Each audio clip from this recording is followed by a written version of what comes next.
Allora, io sono nato nel 1932 e in quel periodo non c'erano fisarmonica, non c'erano altri strumenti. Il primo strumento che ho sentito, così per caso, sono le launedas.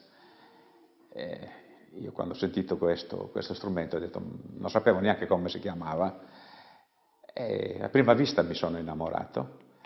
Poi ho detto a casa che avrei voluto, che ho sentito uno strumento che si chiama launedas, che l'avrei voluto e insistii a casa che mi comprasse questo strumento, non volevano, ma poi la mia forza è stata tale che mi hanno accontentato di comprarmi questo strumento. E io non sapevo né che c'erano maestri né di niente, suonavo così per conto mio, poi visto che ero così appassionato, la gente in paese ha detto ma perché non lo mandate dai maestri? E allora mio padre disse ma no, a parte che ero esile, mago, va bene che questo ragazzo non potrà fare nulla. No, no, la gente diceva, no, no, no, guarda, lo mandi perché c'è molto spirito. Allora mio padre parlò al maestro Lara e ha detto, lo mandi, vediamo. E lì ci sono rimasto sempre, fino a morire, è sempre il mio maestro. Ho fatto 5-6 anni di fila, andavo tutti i giorni, poi dopo andavo mattina e sera e un giorno mi ha mandato via. Ha detto, ma non ti basta la mattina? Ma io pensavo che era una cosa obbligatoria, a rotta continua. Allora lui mi ha detto, no, no, no, devi venire solo la mattina, però andavo tutti i giorni. E poi sono rimasto tanti anni con lui e poi ho conosciuto il maestro Melise, poi ho frequentato con il grande Efisio Melisi e sono rimasto sempre legato alle Leonidas, da quella volta che l'ho sentita da bambino fino adesso che ho l'età che ho, che le adoro come prima, forse anche di più. Io ho la fortuna, la sfortuna, ma ho studiato anche musica, leggo la musica, però il rapporto col maestro di Leonidas è troppo importante. Cioè, se tu non puoi prendere una suonata da un registratore, no, perché manca l'animo, bisogna che il maestro è indispensabile e ascoltare, bisogna essere ubbidienti, umili e aver pazienza perché questa trasmissione orale non deve scapparti. Lui diceva al maestro quando io prendevo la lezione, mi diceva l'hai capita bene? Ma sì, sembra che io ho capito, guarda, stringi bene, perché questa è come l'anguilla, scivoli se ne va fuori, e ti dimentichi. Difatti io quando prendevo il motivo, Sanoda, il motivetto, io uscivo di casa del maestro Lara, che veniva a piedi a San Vito, che erano 3 chilometri, e durante tutto il percorso io continuavo dido, dido, dido, e la gente mi guardava e diceva ma questo deve essere pazzo, perché io continuavo a sussurrare sempre il motivo che il maestro mi insegnava. E questo è il modo di imparare le launedas. Bisogna conoscere a memoria il motivo, come quando canta una canzone, se non sai le parole non lo puoi cantare, quindi bisogna imparare il motivo a memoria. Ma su questo io sto preparando, che nessuno l'ha fatto, che forse non so se l'hanno pensato loro, il linguaggio delle Launedes. Questo linguaggio delle Launedes è una cosa bellissima. Io ho fatto dei brani con questi ragazzi che sono di San Vito, che fanno il coro a tenores, anche se qui non è il logo dei tenores che è in norese, ma questi ragazzi sono appassionati e loro dicono il linguaggio.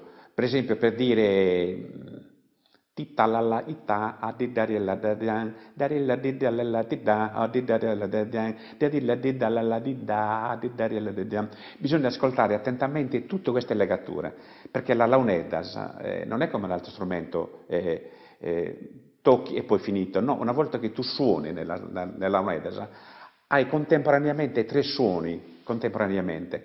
È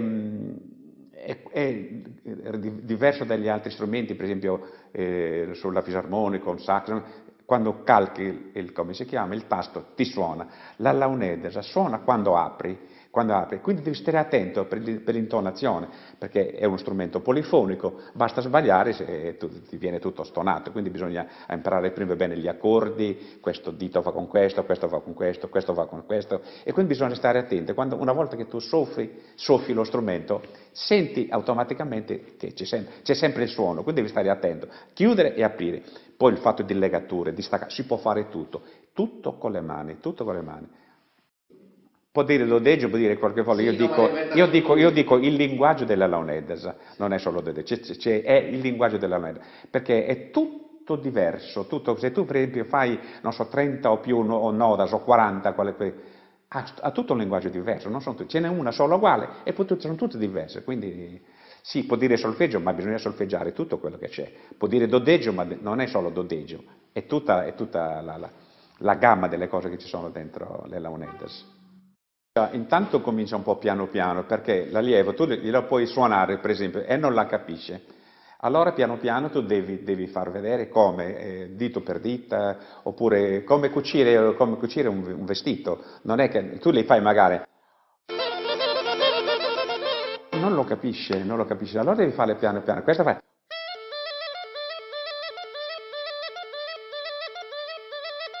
Ecco, e lo fai, oi, doriolodi, oi, doriolodi, oi, doriolodi.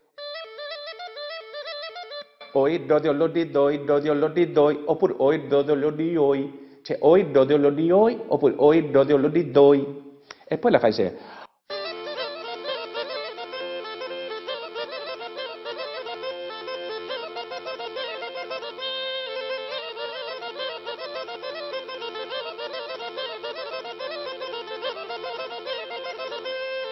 Oi, dodiolodi, doi, dodiolodi, dai, dodiolodo, doi, dodiolodi, doi, dodiolodi, doi, dodiolodo, tori, titi, tori, o. Tori, titi, tori, titi, tori, titori, tori, titi, tori, titi, tori, titori, tori, titi, tori, titi, to.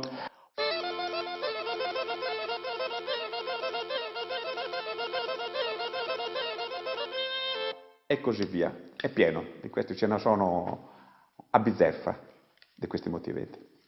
E così il maestro piano piano ma non è questo lo strumento che si prende il fiorassio per me è il padre di tutti.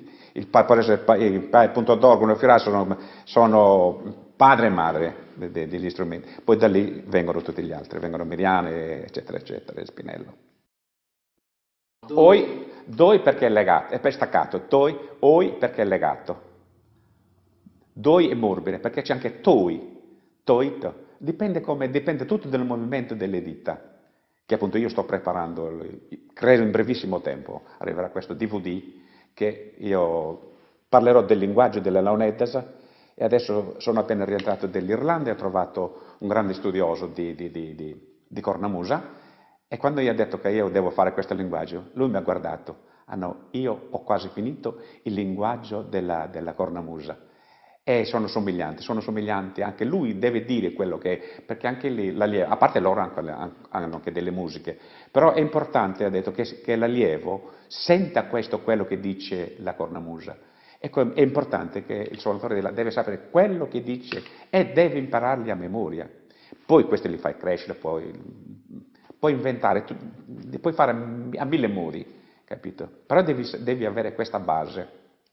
La base devi averla e poi dopo su questa base puoi improvvisare, puoi cambiare, puoi legare, puoi staccare, mezzo legato, mezzo staccato. Guarda, c'è tutto, è tutto con le dita. E attenzione che c'è sempre il suono dentro, questa è la difficoltà della non è che e poi ti fermi, no, qui suona sempre, schizza da tutte le parti, se è giusto è bello, se è sbagliato viene brutto.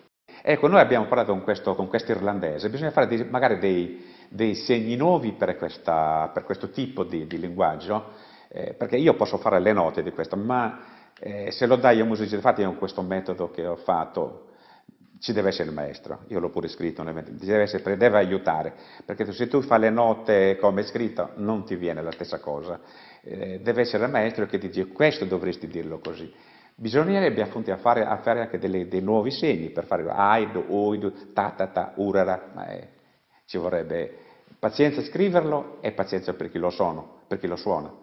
E io credo che questo che io dovrò fare in breve tempo, questo DVD che possono copiare poi, a sua volta faranno crescere magari più avanti, speriamo che la launedasa diventino grandi, sempre più grandi, e ognuno metta qualcosa, non togliere, mettere qualcosa in più sempre.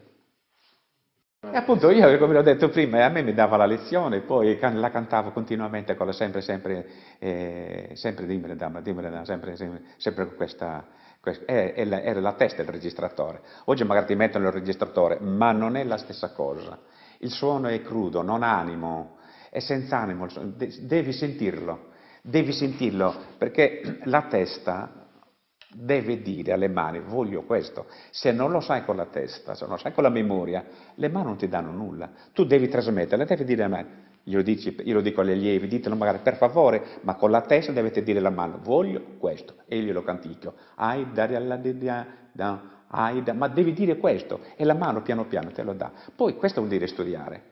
Tu studi e la mano te lo dà, ma devi saperlo. Capite? È come leggere, se tu non sai leggere, ti presentano la scrittura, ma se non lo sai leggere, non dici niente. Io, nonostante che fossi così esile, ma avevo uno spirito che il maestro diceva, guarda, non guardarlo che così è, ma io avevo uno spirito, come credo mi sia rimasto anche ancora. Io andavo a aiutare lui, ma con piacere. Qualcuno una volta ha scritto che mi è costato, no, io lo facevo con piacere, anche perché quando si rientrava del lavoro trovavo il bel piatto di ceci o di fagioli, quindi mi potevo alimentare bene. E andavo a lavorare e pagavo anche. Io pagavo 1500 lire al mese. Babbo come minatore prendeva 19.000 lire. Io la lezione le ho pagate. E a tutti gli altri le ho fatte sempre gratis, quasi a tutti, 99 li ho fatti. E adesso perché parlo alla scuola civica, se no io ho sempre dato tutto, con la speranza di non lasciar morire le Launeddas, capito? E grazie a Dio qualche cosa credo di averla anche fatta. Bah, dopo la guerra, dopo che è finita la guerra, nel 40-45, ma io suonicchiavo già un po' di prima, perché le avevo sentite, ma dai maestri sono andato dopo che è finita la guerra, dopo hanno ricominciato a fare balli in piazza e così abbiamo avuto modo anche di ascoltare, di sentire questi maestri che era una meraviglia. Io ero sempre attaccato a loro, sempre. E speravo sempre che suonavano. Spero che suonino, spero che suonino. Adesso è un po' all'incontrario. Quando mi vedono, ma che se ne vada quello lì. Magari chi suona adesso, magari che se ne vada. E invece io spero che suonino, maestro, spero che suonino, perché li volevo ascoltare. Non c'era altra musica, non c'era nulla. Io suonavo sempre i portoni, bussavo i portoni perché mi piaceva il suono, che c'era un eco dentro, magari c'era il loggiato, boom boom, poi mi veniva il padrone ma io scappavo, perché mi piaceva il suono.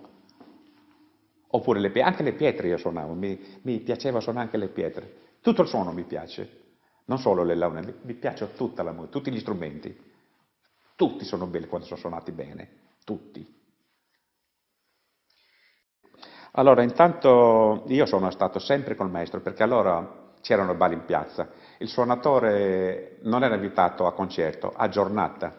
Partivamo il giorno, c'era la processione, suonare in chiesa, il ballo in missa appena finita e poi tutta la sera e la notte. E io, quando ho cominciato a fare una suonata, siccome era faticoso, non è che come adesso, lei guarda deve fare solo un quarto d'ora, basta, sì sì, quello che vuole. Prima era giornata intera, doveva suonare sempre perché la gente ballava e quindi ho avuto la fortuna di andare sempre col maestro e la gente mi conosceva, mi hanno conosciuto non tramite internet, ma andando con le piazze. È lì che si fa l'esperienza, conosci la gente, impari a vedere come la gente lo vuole, il ballo più svelto, più lento, tutto, impari tutto. E poi gli ordini del maestro, l'educazione, tutto. E quindi io non ho trovato difficoltà dopo, mi hanno invitato, dopo che il primo posto che ero andato a suonare, che mi hanno invitato era a Barumini. Non suonavo un pochettino anche qui Tertenia, però non era una cosa ufficiale, ma dopo quando ho cominciato a invitarmi proprio, dopo che ero il maestro, era Barumini, e io non avevo quasi il coraggio di dirlo al maestro. Non avevo il coraggio, gli ho detto a mamma, ho detto, sai che mi hanno invitato, come faccio? Si offenderà il maestro, ho detto, come faccio? Ma siccome io ho suonato un po', cominciavo a suonare la fisarmonica, ho detto, mi hanno invitato perché suono la fisarmonica, sai, così. E lui mi ha guardato un po' e quanto ti danno? E era detto, mi danno 5.000 lire. E lui va bene.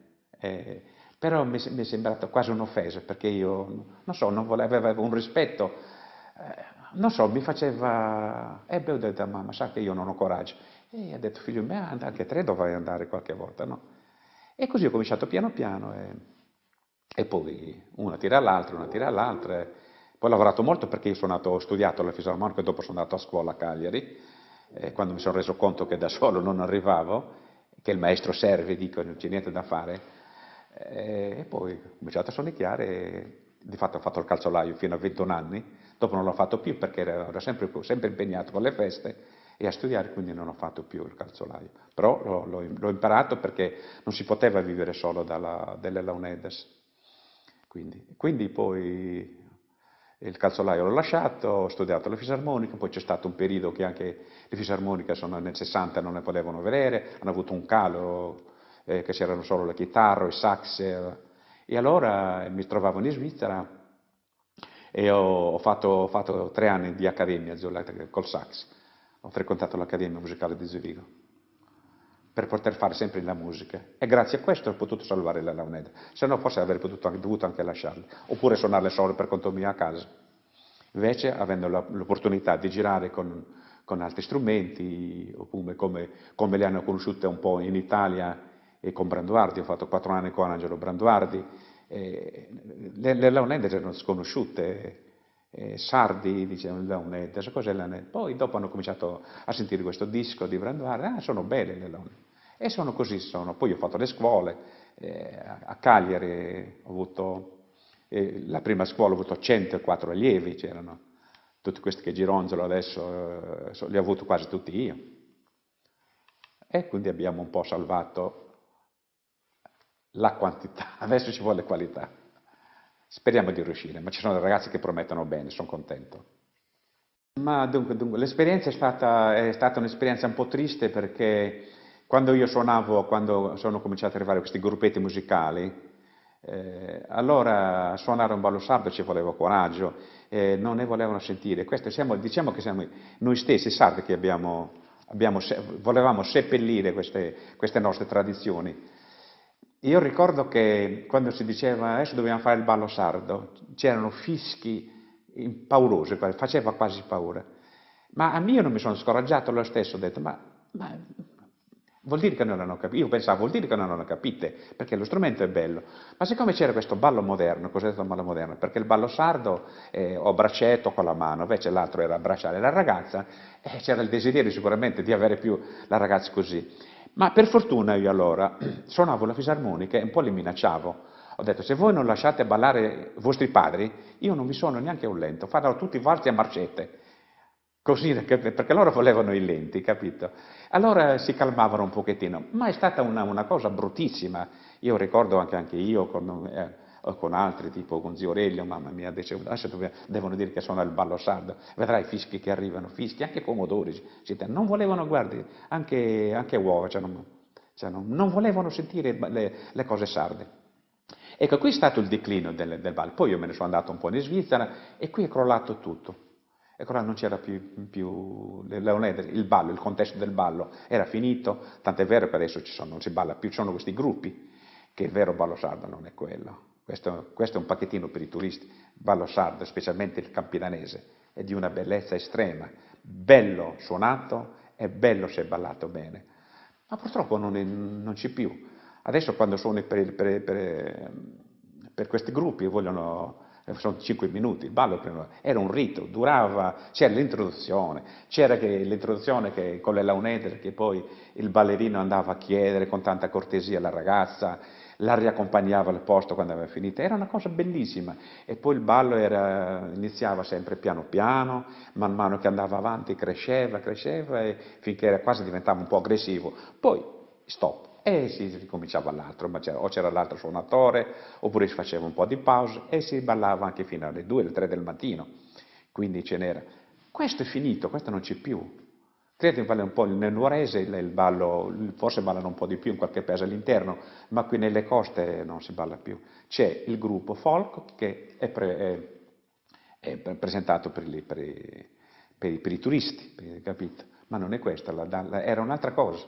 il suono non ha nessuna grazia, perché il suono con le launede è cadenzato, è un 6 ottava molto lento, adesso sembra tutto un 2 quarti, perché devono fare movimento per fare spettacolo, ma non è così.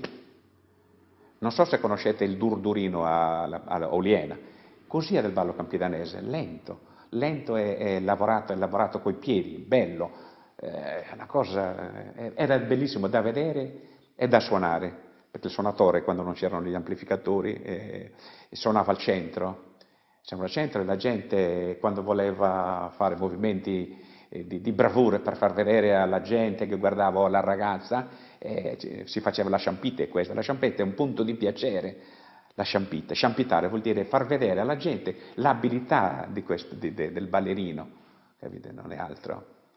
Ed è una cosa bella. Purtroppo non c'è più, no, ci sono dei gruppi.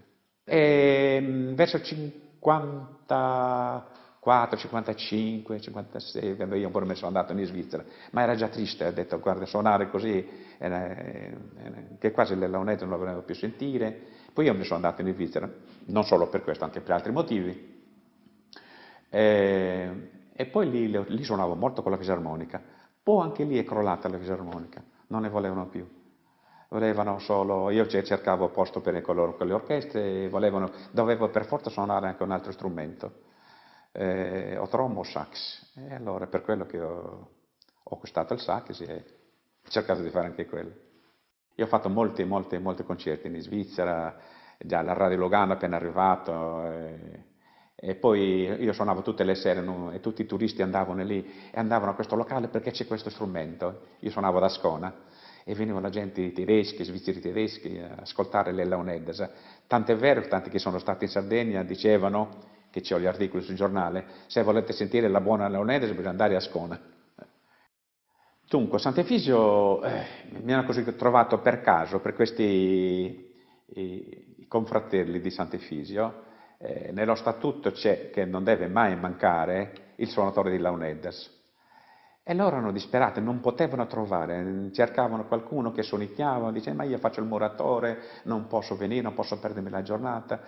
E sono andati a finire verso Oristano, che c'era un signore di Villa Puzzu, zio Billy, Felice Pili, e hanno trovato questo, avevano una certa età, più di 70 anni anche lì, quest'uomo, e l'hanno trovato, e loro erano contenti almeno che avevano quest'uomo.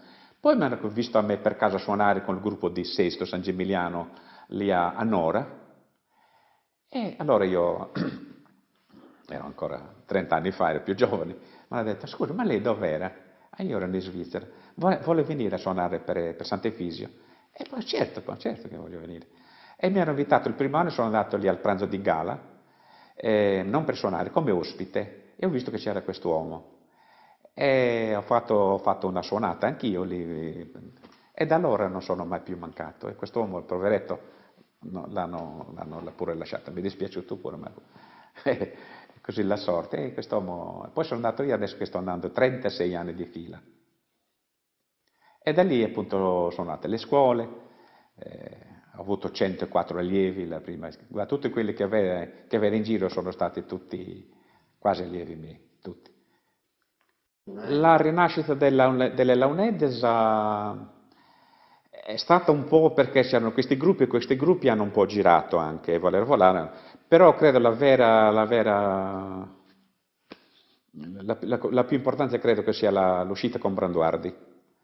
Credo che sia stata l'unica perché lì ho girato un po' tutta l'Europa e poi con questo CD La pulce d'acqua di Branduardi c'era il poeta di corte, Ballo in fa diesisi, La fiera dell'Est, che io, ecco lì la gente ha cominciato a rivedere le launeddas. E poi in più qualche apparizione a Cagliari, così di e allora la gente ha cominciato a dire, ma sono belle, e così. E poi io insistevo per le scuole, io ho detto, ma fate la scuola. Ma io ho fatto domanda quando ero in Svizzera che io volevo insegnare. Io non so per caso che ho perso questi documenti. Professori svizzeri hanno scritto alla regione sarda, ma perché lasciate perdere questa meravigliosa arte che avete? Mi risposero da Cagliari che non avevano fondi e che non c'erano soldi per pagare un maestro per aver fatto questo a livello di conservatorio, ma non adesso, già 30-40 anni fa. Noi oggi avremo un sacco di qualità, avremo degli artisti grandi e questa cosa è sicuramente curato, non così allo sbando, allo sbaraglio, ma curato con tutte le regole dovute. Non c'è molta differenza, perché è bello quando trovi il ballerino, perché diciamo il rapporto tra Launeddas e il ballerino è un dialogo. E quando tu vedi che veramente il ballerino ti guarda in faccia e tu gli dai e lui ti risponde, è un dialogo, è un dialogo con le mani e coi piedi. Il ballerino coi piedi, tu con le mani e coi sentimenti. Nel teatro c'è un silenzio assoluto e quando tu senti, io sento, io capisco che sto trasmettendo e poi questo boato di applauso alla fine, questo ti riempie di gioia. Una cosa troppo bella. Quindi è bello l'uno e bello l'altro. Bello anche il ballerino, ma il teatro anche, quando la gente c'è un silenzio saluto, pare che non perdono nulla di quello che tu dai, perché si sente che la gente ascolta, questo è un grande piacere. È lo stesso come il ballerino. Il ballerino è bellissimo quando il ballerino ti risponde lì, e prima era molto così, si suonava molto con grinta, proprio per questo, e guai se il ballerino non suonavi con grinta, guai, perché lo volevano, è una cosa, dovevi suonare bene, perché se no ti dicevano sono Torino di Processionis, perché quello che volevano era il ballo. Tant'è vero, vedi, non c'è nulla di lento. Tutte queste cose che le ho fatte io, le sto facendo io, perché ho visto che queste cose lente, perché devo dire che è anche molto difficile a capire la launedda, sono uno strumento, ti riempiono di note che uno non riesce a captare il momento.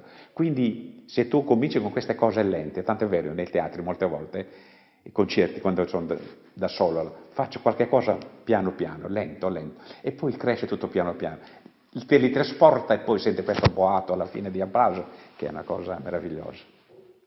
Ma ultimamente li sto trovando un po' dappertutto, ma io ricordo una volta in Giappone, a Tokyo, che ho fatto qualcosa, un'improvvisazione con due musicisti giapponesi, non ci siamo mai visti, e io ho pensato, perché non facciamo qualche cosa con questi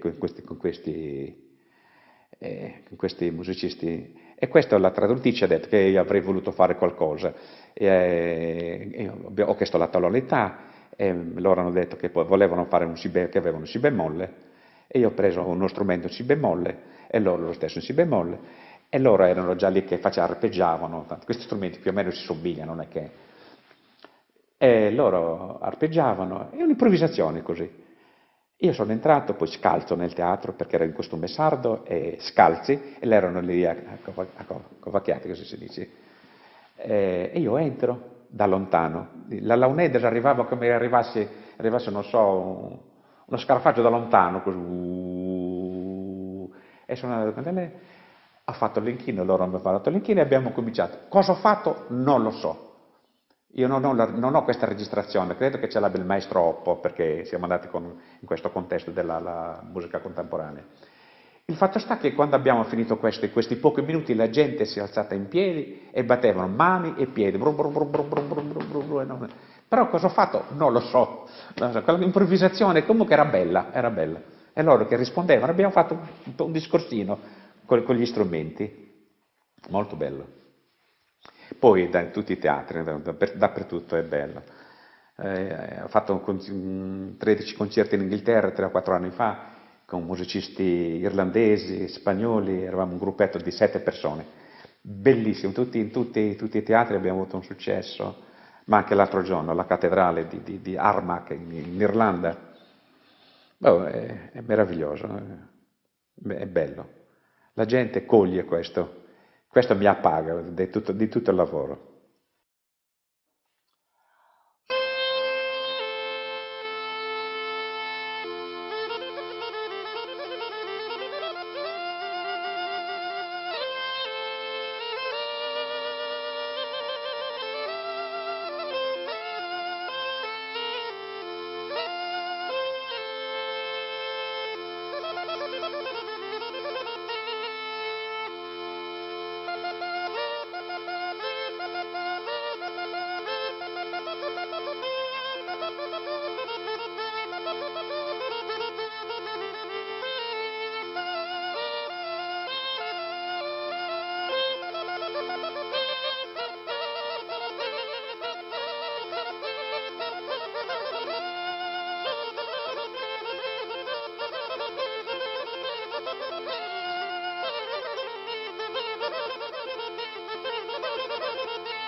una variante Re, un basso, secondo la tonalità potrebbe essere più lungo, più bassa è la tonalità, più lungo è il basso. Questa è mancosa, 4 fori più rifino, che qui sarebbe la tonica, la dominante, la sottodominante, sarebbe primo grado, terzo grado e quinto grado, l'accordo. Poi ci sono le note, scala tonica, non ha semitoni, scala melodica. Niente, semplice, qui ci sono le ance, che fanno dannare, questa è la cosa, questo lo può fare chiunque, ma queste no. Queste, le ance devono suonare senza appoggiare al labbro, devono essere ben accordate, ben intonate, ci vuole tempo, appena che la costruisci può anche non andare, devi aspettarla perché può cedere, può calare, e qui il mistero delle launettes è questo, nelle ance. Qui c'è l'ancia battente, appunto, la cera serve per il peso, più peso ha diventa più calante, meno ne ha e cede, si accorda col peso. Niente, l'altro strumento è molto semplice, è solo complicato suonarlo. Io quando spiego gli allievi li imparano subito. Ho trovato una musicista nel Lago Maggiore, una flautista, che lei voleva imparare e io non riuscirò mai. Lei si siede qui 10 minuti con me qui, lei ha imparato subito. E quando uno gli spiega come deve fare, che è una cosa quasi logica, per esempio se tu fai così no, ma se tu usi la riserva, devi solo pensare, manco subito, immediatamente non devi fare, devi pensare. Questa è la riserva. Quest'aria non viene di qui, ma è quella che si forma nella cavità orale. Allora devi spingere con i muscoli facciali e automaticamente quello che imbruglia molto è che fa due movimenti che va fuori il fiato e tiri fuori anche, ecco, questo che tipo tu devi pensare, io gli faccio fare questo esercizio, gonfia le guance. Adesso col naso vai avanti e indietro, bel po', tenendo sempre presente. Allora, tu devi pensare, piano piano, se riesci, mentre stai prendendo il fiato, mentre stai riempiendo i polmoni di aria, devi pensare di premere il sacco, ma non da qui, così no, premere con la forza dei muscoli e fa questo giro, sempre questo giro circolare, si chiama respirazione circolare, che è la cosa più banale. Poi naturalmente fa male qui, i primi tempi, fa male un po' le orecchie, poi quando fai l'allenamento non ti fa più male. Cosa molto semplice, la cosa più semplice. Qualcuno dice, se riuscissi a tornare il fiato, quello lo imparerai subito, sarà l'altro che ti farà penare, non il fiato. Il fiato è una cosa che si impara subito. Adesso è un strumento corto che è in Re, ma ci può essere più lungo, secondo la tonalità, più bassa è la tonalità, più lungo è il tumbo, o il basso, o il bordone. Qui c'è la mancosa, 1, 2, 3, 4 fori, più Re fino, e più c'è la mancoseda, che è lo stesso, ha 4 fori, anzi questa ne ha 5, perché questa può fare mediana, nel senso stretto, e mediana pipia. Basta se faccia 5, questo foro lo apri, lo apri questo, allora otturi questo, che così non suona più questo, perché le dita sono solo 4 e 1 per mantenere, non c'è un dito in più. Ecco, allora questo è annullato, però ho quello di sotto. Allora questa sarebbe mediana e mediana pipia. Poi c'è anche la mancoseda per fare la mediana fiuda. Questa è l'anima dello strumento. Questo è il mistero più grande, perché queste ne puoi fare, per farne uno buono, magari devi fare anche 20-30 buttarne, no, che non va bene. Quindi poi c'è l'ance battente, viene bene tagliata, pulita dentro, regolata con gli attrezzi che abbiamo noi.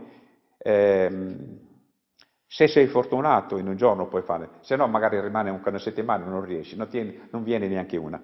Poi molte volte succede che va al momento, poi non va più, o si tappa o si stona, quindi bisogna cercare finché trovi quella buona.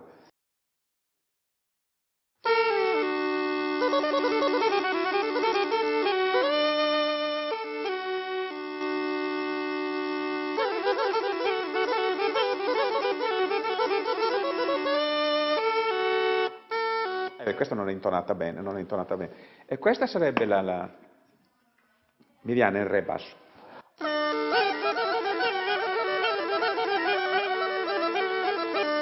Sì, appunto questa, chiuso questa, otteniamo la mediana, insomma, mediana in re.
Visto? Questa è la mediana, mediana più pia, mediana più.